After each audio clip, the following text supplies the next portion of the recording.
Hello friends, मैं हूं मंजू श्रीवास्तव। मेरे यूट्यूब चैनल पर आपका स्वागत है। आज की कहानी है ब्रह्म का भूत। एक चोर किसी मंदिर का घंटा चुरा कर ले गया था।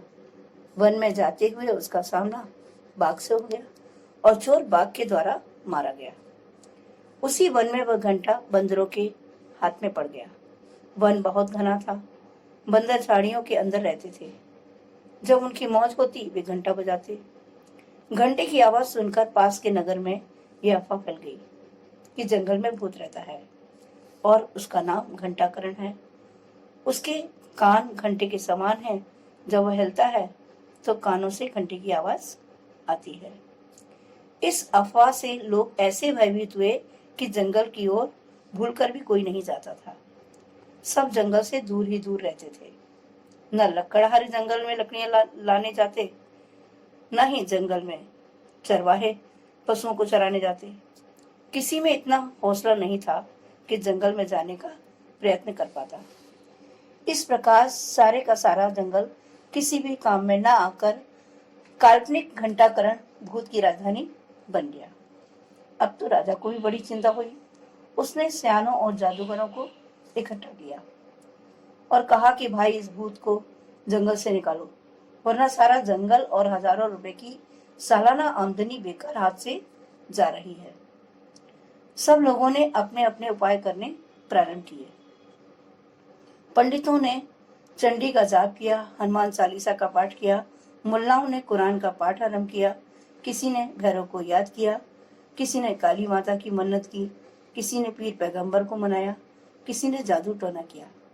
इस पर भी घंटाकरण किसी के काबू में न आया। घंटे का शब्द सदा की भांति सुनाई देता रहा और लोग समझते रहे कि घंटाकरण घंटा बजा रहा है।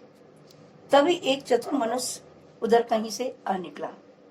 वह भूत प्रेत, चंडी मुंडी, पीर पैगंबर, जादू टोने आदि बातों पर विश्वास नहीं करता था। उसने विचार किया कि वन में हो न हो कोई विशेष बात होगी। संभव है कि वन में डाकू रहते होंगे और उन्होंने वन को अपने रहने के लिए सुरक्षित बनाने को यह पाखंड रचा हो, या कहीं बंदरों के हाथ घंटा न पड़ गया हो। ऐसा दृढ़ निश्चय कर वह चतुर मनुष्य साधु का वेश धरकर जंगल में घुसा। अंदर जाकर देखा तो उसने अपने अनुमान को सही पाया। लौटकर उसने नगर निवासियों से कहा, भाइयों, मैंने भूत को पकड़ने का उपाय ढूंढ लिया है। आप लोग मुझे एक गाड़ी भुने चने दें तो मैं कल ही भूत को पकड़ लेता हूँ। नगर के निवासी और राजा भूत के नाश के लिए सब कुछ करने को तैयार थे। झटपट सब सामान इकट्ठा कर दिया। चतुर मनुष्य ने जंगल में जाकर चने बंदरों के आगे डाल दिए। इधर सब बंदर चने खाने लगे, उधर उसने घंटा उठाकर नगर की राह ली। अब क्या था, सारे नगर में और राजसभा में उस चतुर मनुष्य को बड़ा आदर मिला। फिर उसने सब भेद खोलकर लोगों के मिथ्या विश्वास को तोड़ा, उन्हें भ्रम के भूत से मुक्ति दिलाई। इस कहानी के समान अनेक बातों के भ्रम में पड़कर मनुष्य भूत प्रेत, जादू टोना आदि अनेक प्रकार की कल्पनाएं कर लेते हैं।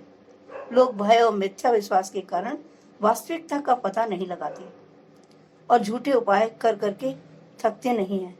वास्तव में भूत प्रेत आदि सब ठग लीला है। जादू टोने सब लूटने खाने के बहाने हैं। इनसे सदा बचने में ही मानव की भलाई है।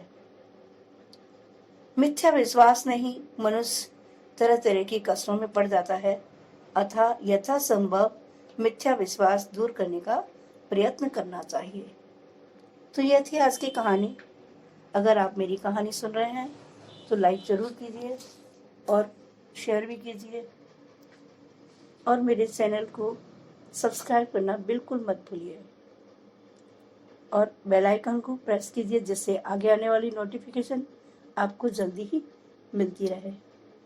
और कमेंट्स करके ज़रूर बताइए कि ये आपको कैसी लगी। Thank you.